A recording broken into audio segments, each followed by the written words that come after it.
Hello friends, मी अश्विनी गावडे तुम्हा सर्वांचं माझ्या यूट्यूब चॅनलमध्ये स्वागत करत आहे, ज्याचं नाव आहे स्टोरी ऑफ द पॅशन. आपण ऐकत आहोत भेट तुझी माझी. वार केले. गुरु आणि विनयने धावत येऊन तिच्या हातातील चाकू काढून घेतला. हात पूर्ण रक्तबंबाळ झाला होता. तसंच धडपडत धडपडत परीने ड्रॉवर गाठला. ड्रॉवरमधली एक वही घेतली. त्यावर स्वतःच्या वाहणाऱ्या रक्ताने काहीतरी लिहिलं आणि धाडकन जमिनीवर कोसळली. हळूहळू डोळे बंद होत होते.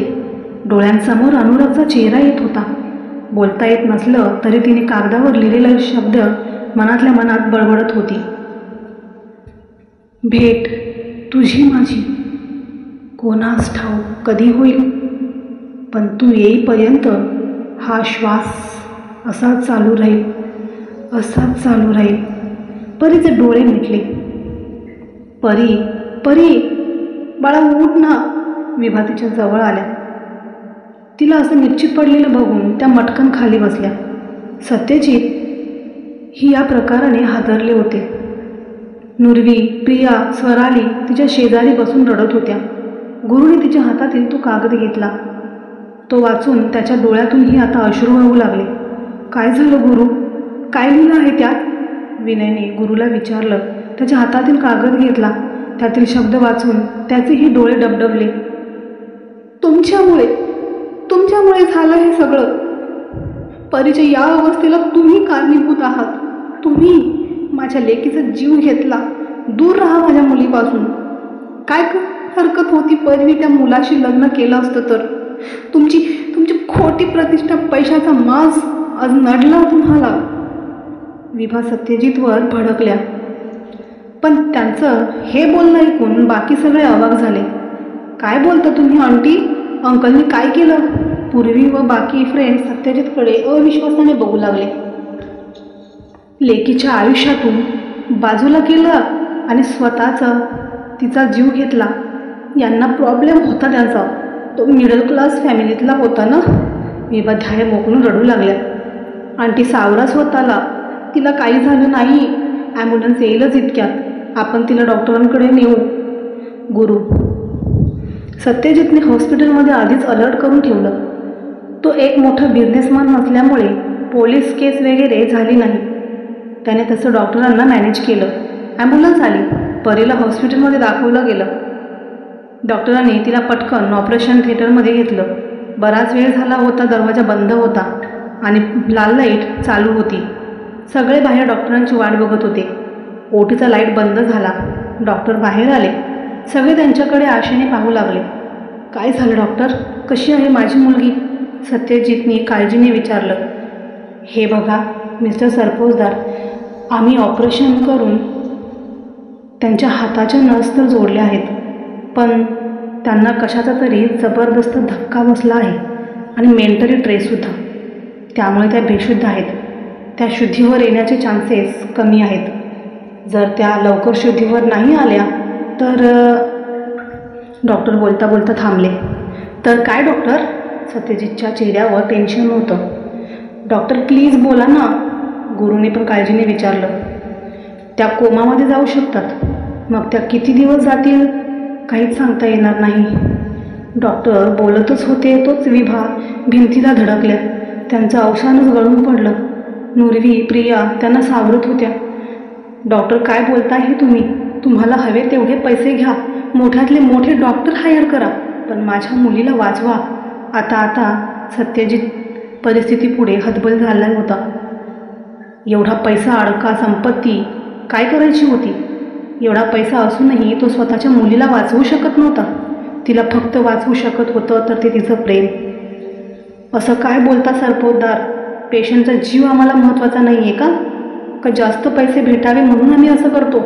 तुम्ही कुठल्याही मोठ्या हॉस्पिटलमध्ये घेऊन जा, तुम्हाला हेच उत्तर भेटेल. डॉक्टर थोडे चिडून म्हणाले. सत्यजित मटकन खाली बसला.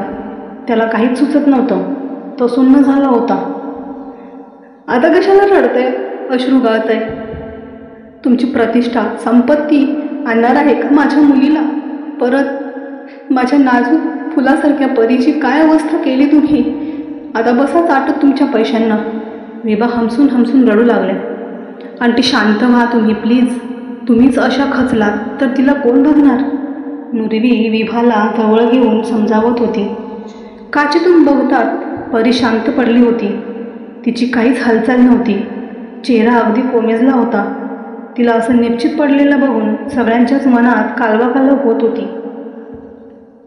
फक्त श्वास चालू होते आणि हे सॉन्ग ती आतल्या आत अनुभवत होती. आंटी तुम्ही घरी जा, आम्ही आहोत इथे, स्वराली विभाला समजवण्याचा प्रयत्न करत होती. हो आंटी, स्वराली बरोबर बोलते. आता तुम्ही घरी जा, आम्ही आहोत. तुमची तब्येत खराब होईल आणि संध्याकाळी गुरु आणि विनय थांबेल, तुम्ही सकाळी या. नुरवी त्यांना शांतपणे समजावत होती. विभा ऐकतच नव्हती. तरी सगळ्यांनी तिला बळेच पाठवलं. आता हॉस्पिटलमध्ये सत्यजित, गुरु, विनय, नुरवी आणि स्वराली होते. प्रिया सगळ्यांसाठी जेवण आणायला घरी गेली होती. 4 झाले तरी परीमध्ये काहीच सुधारणा नव्हती.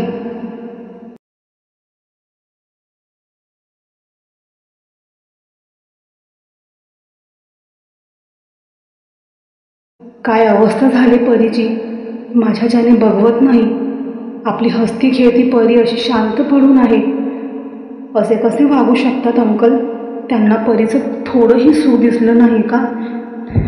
नुरवी गुरुला बिलगून गळा काढून घळाघळा रडत होती. गुरु तिच्या डोक्यावरून हात फिरवत तिला शांत करत होता. सत्यजित एका चेअरवर हेल्पलेस होऊन बसले होते. एवढा मोठा बिझनेसमन, एवढ्या मोठ्या ओळखी असूनही तो काहीच करू शकत नव्हता. तेवढ्यात परीच्या रूममधून काहीतरी पडल्याचा आवाज आला. तसं सगळे पळत गेले. कोण आहे रे तिकडे? गुरु आवाज देतो. तो आतमध्ये जाऊन बघतो तर कोणीच नव्हतं. तो तसाच बाहेर आला. काय झालं? कसला आवाज होता? विनयने विचारलं. बहुतेक वाऱ्याने काहीतरी पडलं. गुरु. थोड्याच वेळात परीच्या रूममधून एक नर्स धावत आली. डॉक्टरांकडे ती गेली. तसं डॉक्टर तातडीने रूममध्ये येत होते. रूममधील होणारी धावपळ बघून सगळेच घाबरले. काय झालं डॉक्टर? असे का सगळे पळतायत? सत्यजितने विचारलं. मी आता काहीच सांगू शकत नाही, तुम्ही प्लीज शांत बसा, डॉक्टर म्हणाले. अहो काय झालं ते तरी सांगा, सत्यजित वैतागत म्हणाले. पेशंटचे श्वास फास्ट झाले. डॉक्टर पळतच आत गेले. जर माझ्या परीला काही झालं ना तर मी नाही, कधीच माफ नाही करणार तुम्हाला. विभा रागाने सत्यजितकडे बघत होत्या. आंटी प्लीज शांत व्हा, आपल्या परीला काहीच होणार नाही. नुरवी. डॉक्टर त्यांचे अथक प्रयत्न करत होते पण परी काहीच रिस्पॉन्स देत नव्हती. अचानक तिचा श्वासोश्वास वाढला होता. डॉक्टर बाहेर आले. ते खाली मान घालून. आजचा भाग कसा वाटला हे प्लीज तुम्ही लाईक आणि कमेंट करून नक्की कळवा. ज्यांनी अजूनही माझ्या यूट्यूब चॅनलला सबस्क्राईब केलं नसेल त्यांनी प्लीज सबस्क्राईब करून घ्या, म्हणजे कथेचे सर्व भाग तुम्हाला ऐकता येतील.